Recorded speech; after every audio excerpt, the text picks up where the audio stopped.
Global Business, Chinese Foreign Minister Wang Yi and his Swiss counterpart Ignazio Cassi agreed to support the early launch of FTA upgrade negotiations. China's securities watchdog vows to tighten supervision of the country's stock market to protect investor interests. China's railway system prepares to transport over 13 million passengers in the Spring Festival travel rush on Wednesday. From CGTN headquarters here in Beijing, this is Global Business. I'm Xia Vandenberg. Chinese Foreign Minister Wang Yi says China and Switzerland have embarked on a successful path of bilateral relations with equality, innovation, and mutual benefit. Wang made the remarks during his meeting with Swiss Federal Chancellor and Foreign Minister Ignazio Cassi on Wednesday in Beijing. The Swiss Foreign Minister is visiting China from February 6th to the 7th. Our reporter You Yang has more. Chinese Foreign Minister Wang Yi says China would work together with Switzerland to create new prospects for the bilateral innovative strategic partnership. He made remarks at the third round of China-Switzerland Foreign Ministers Strategic Dialogue held in Beijing on Wednesday.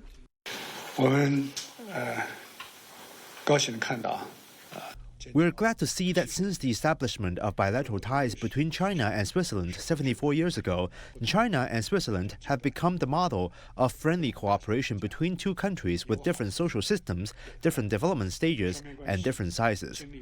The bilateral relationship have withstood the test of a turbulent world and maintained stability and growth. I believe we have jointly embarked on a successful path of equality, innovation, and mutual benefit. Swiss Foreign Minister Ignazio Cassis expressed his best wishes to the Chinese people for the upcoming New Year.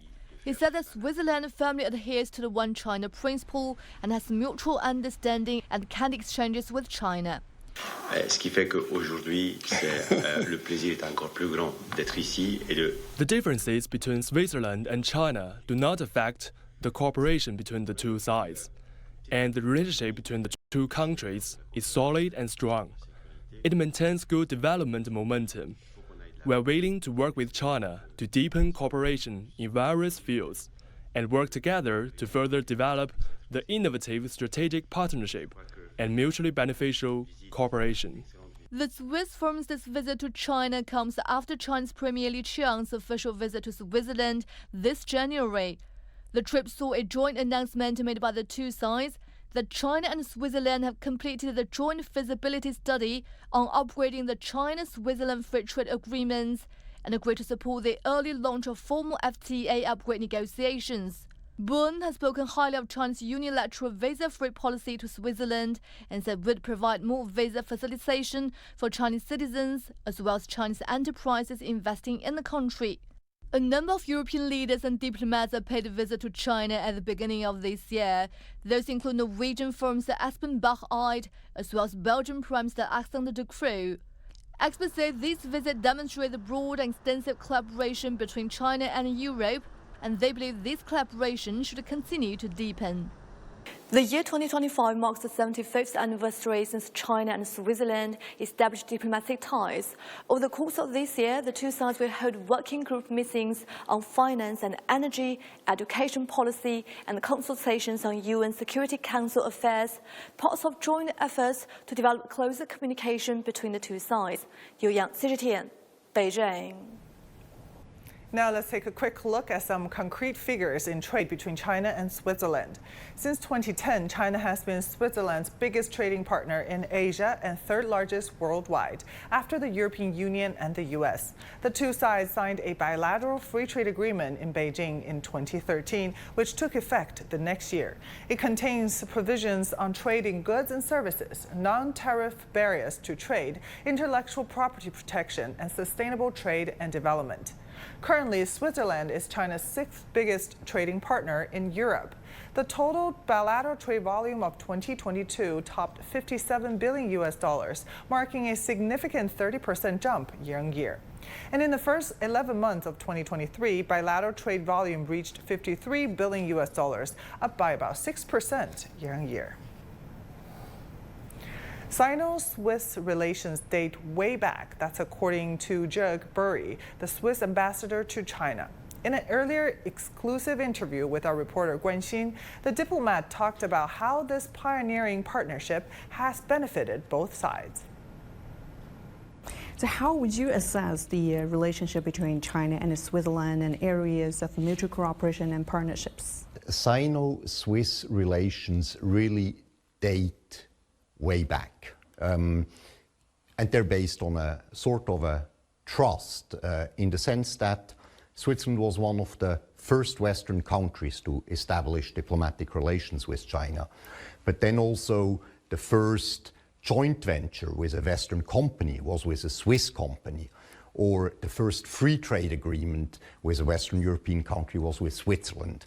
And all that shows that the partnership between Switzerland and China is really something which is a pioneering partnership. And I think with the free trade agreement that we have made to enter into force, and which was very beneficial to both sides, we have led a ground to now develop relations even further. What areas hold further potential, do you think, especially in the economic cooperation between the two sides? We know that this year marks the 10th anniversary of the free trade agreement. What is your expectation of the further progress?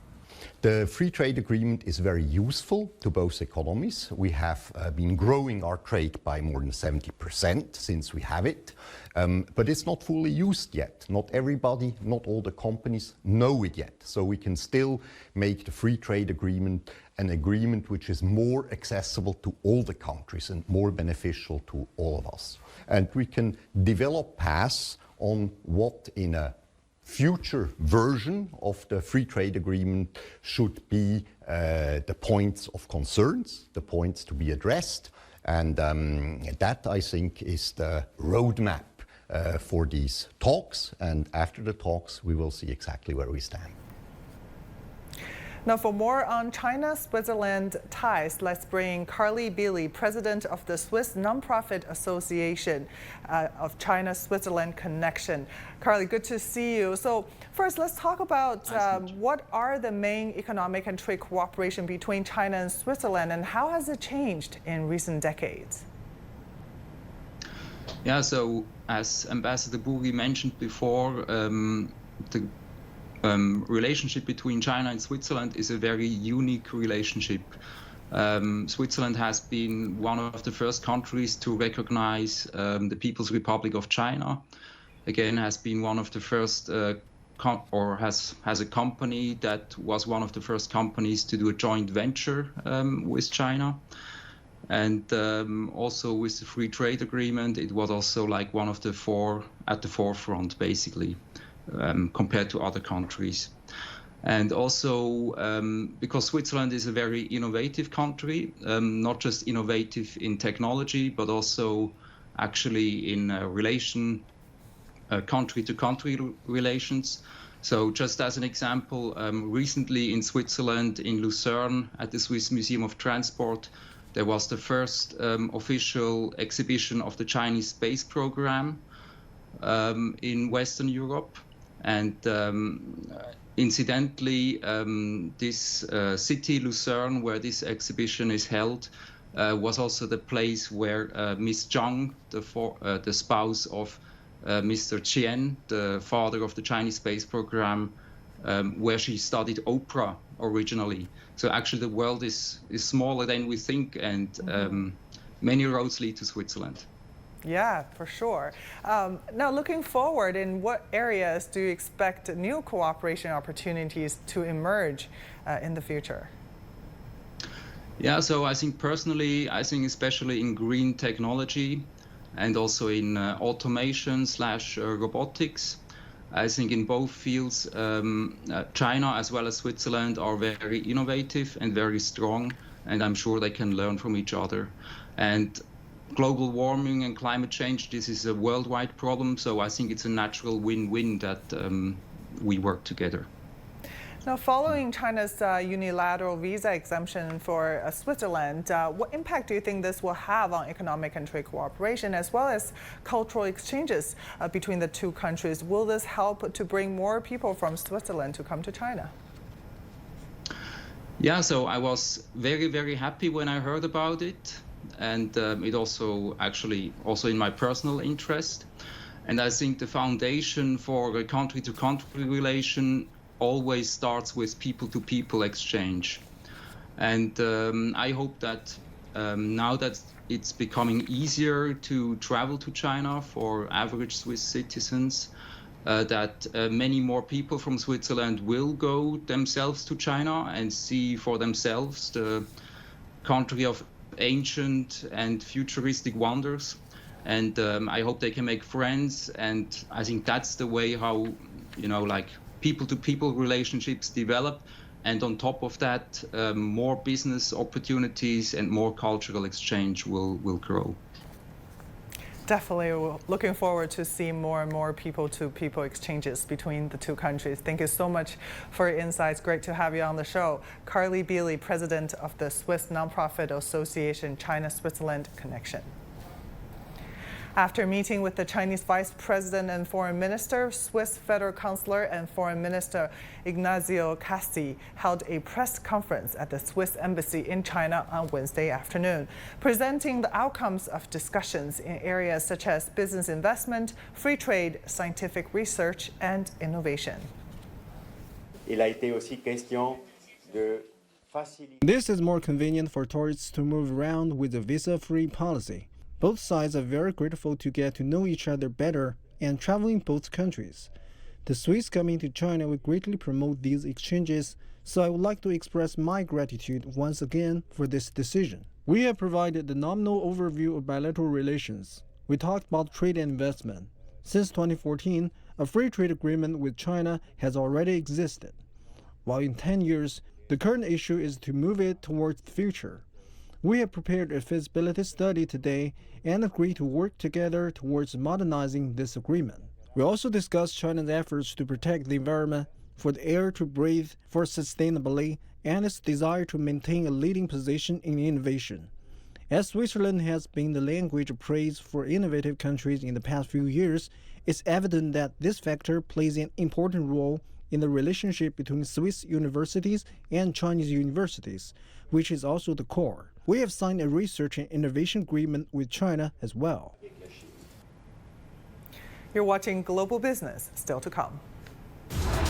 China's securities watchdog vows to tighten supervision of the country's stock market to protect investor interests.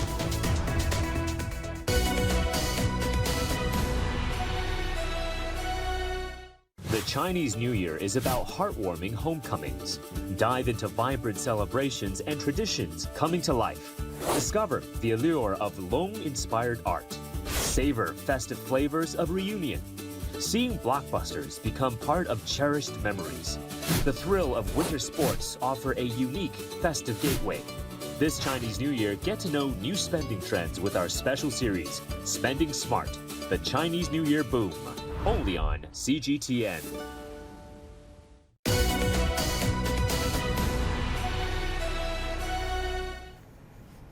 China's securities watchdog says it will tighten supervision of the country's stock market to protect investor interests.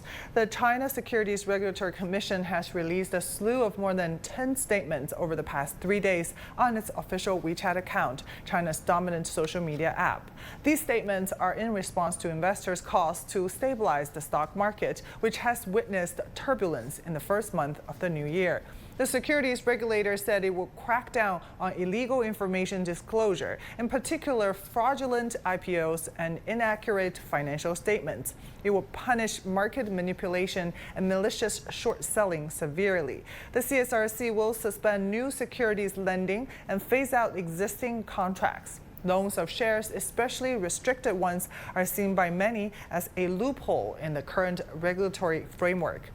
Besides penalizing illegal trading, the CSRC also said it firmly supports Central Huijin Investment, China's sovereign wealth fund, to expand purchases of exchange-traded funds. The CSRC's confirmation of its commitment to a stable stock market had an immediate effect on investor sentiment. And speaking of investor sentiment, Chinese A-shares continue to rise on Wednesday as a slew of measures announced by the securities regulator aimed at stabilizing indices boosted investor sentiment. The benchmark Shanghai Composite Index rose 1.4%, reclaiming the 2,800 threshold. The Shenzhen Component Index surged almost 3%. The China Export Index, which gauges the performance of small and medium-sized enterprises, advanced for 2.4%. The rise followed Tuesday's staggering performance with a significant increase in transaction volume. China State Council appoints Wu Qing as chairman of the China Securities Regulatory Commission on Wednesday, replacing Yi Huiman. Wu started his career in the CSRC and served 2 years as chairman of the Shanghai Stock Exchange. Before this new job, he was deputy party secretary of Shanghai, China's financial hub. He is the first CSRC chairman with a securities regulation background. Now to some other business headlines across China. China's foreign exchange reserves fell by 18.7 billion to 3.219 trillion last month, the State Administration of Foreign Exchanges said on Wednesday. The country's forex market regulator attributed the decline to the combined effects of exchange rate conversion and asset price changes. China's Ministry of Commerce has released guidelines on the development of the new energy vehicle industry. Automakers are encouraged to establish R&D and after-sales services overseas to cooperate with foreign partners on supply chains and transportation logistics, as well as optimize NEV and battery export procedures. Meanwhile, the China Passenger Cars Association reported that total NEV retail sales in January amounted to 670,000 units, marking a year-on-year growth of 102%. Data published by the China Federation of Logistics and Purchasing on Wednesday shows that China's logistics sector grew 5.2% year-on-year to over 352 trillion yuan in 2023. That's 1.8 percentage points higher than the previous year's growth rate.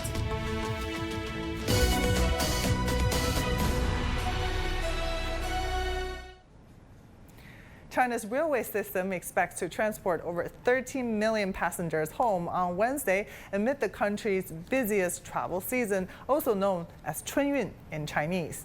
The 40-day travel rush will see hundreds of millions of people on homebound trips for family reunion and friends gathering during the Spring Festival, or the Chinese New Year, which begins on Saturday. Historical transport data suggests that the number of travelers will peak on the 2 days prior to the New Year's Eve. Train ticket sales shows the number of passengers departing from Beijing, Xi'an, Shanghai, Chengdu, and Wuhan surging today. To avoid the crowded outflowing from large cities to hometowns, more and more young professionals are choosing to stay put and reunite with their parents where they are instead. As the Spring Festival approaches, a special slow train travels from Zunyi City, Guizhou Province, to Chongqing Municipality in southwestern China to facilitate villagers along the way to sell agricultural products and passengers to buy Lunar New Year goods. A unique New Year market has been set up on the train, allowing everyone to experience the festive atmosphere on board. Our reporter Gong Ming reports.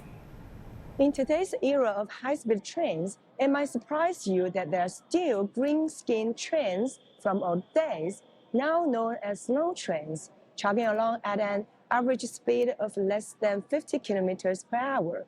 Once a wide transportation link connecting remote mountainous areas to urban centers in China, these trains have taken on new roles beyond just transportation.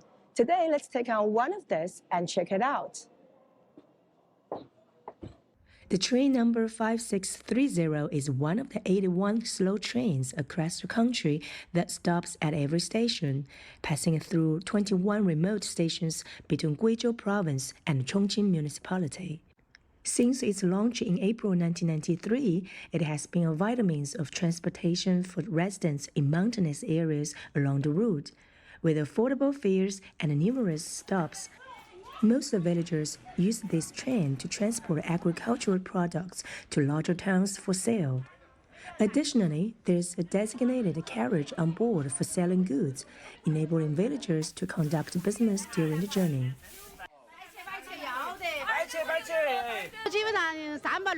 I basically ride this train almost every day of the year, more than 300 days. It's economical and convenient. Plus, the train staff here are really friendly. Sometimes when we are carrying too much stuff, buses won't let us on, but the train staff here help us carry things onto the train.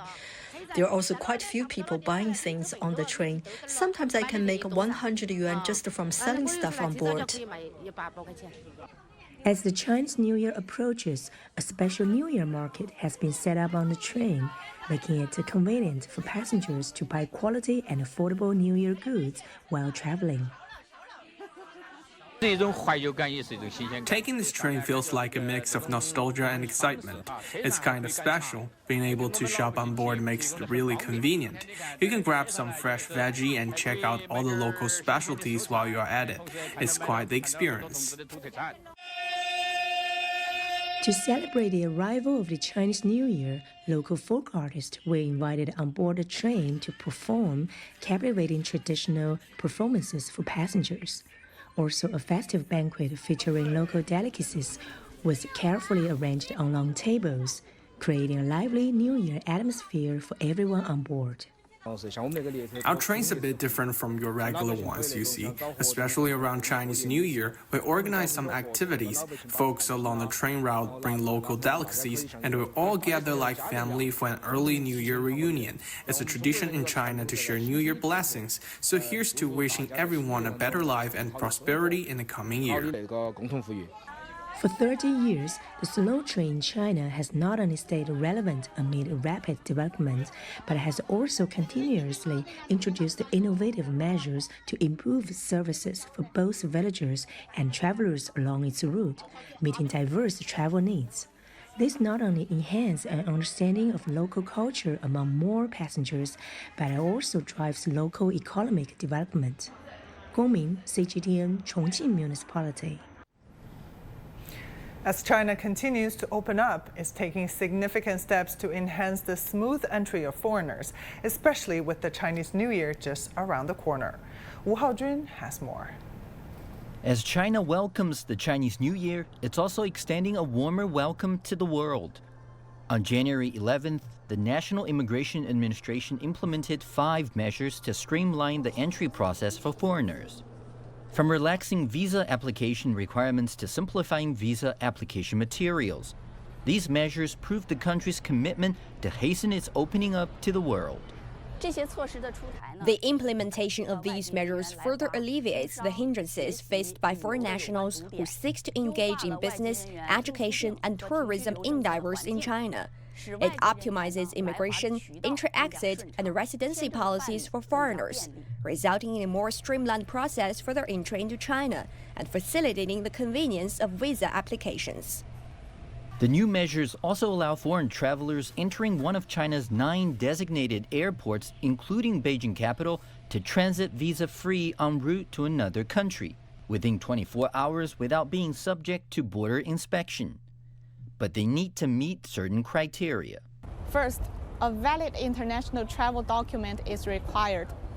Second, they must have confirmed onward tickets within 24 hours to a third country or region without leaving the restricted area of the port. The measure has been welcomed by foreign travelers. I think this measure is great because it's definitely going to help international travelers to go to their destinations, help people visit other countries like myself. It's a very budget road for us to visit Bangkok, and staying here in China even for transit, I'm starting to think about visit China sometime as well. Since China's Spring Festival travel rush began on January 26th, Beijing has seen an increasing number of inbound and outbound travelers. 在1月28号这天 On January 28th, the number of people entering and exiting through Beijing's ports reached 51,400. This is the highest daily traffic since immigration management policies were optimized last year. With the continuous refinement of entry-exit policies and the forthcoming implementation of visa-free policies for countries like Singapore and Thailand, passenger flow at Beijing's ports is expected to continue at a high level. The Beijing General Station of Immigration Inspection is ensuring travelers can smoothly clear customs during the Spring Festival travel rush. We have made a prediction of the passenger flow in advance and scientifically deployed the police force and operation according to the dynamic passenger flow peak. Immigration authorities in Beijing are also taking measures to ease entry specifically for foreign travelers. We have selected immigration officers who are proficient in foreign languages to form a multilingual group.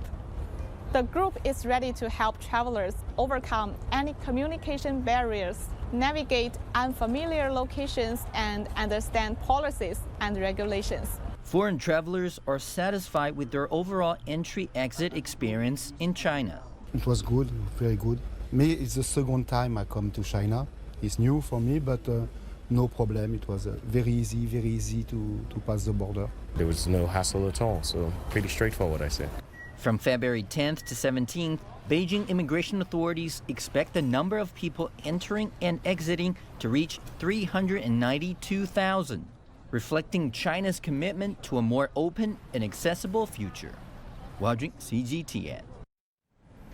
And that will do it for this edition of Global Business. I'm Jia Vandenberg in Beijing. Thank you for watching. Bye for now.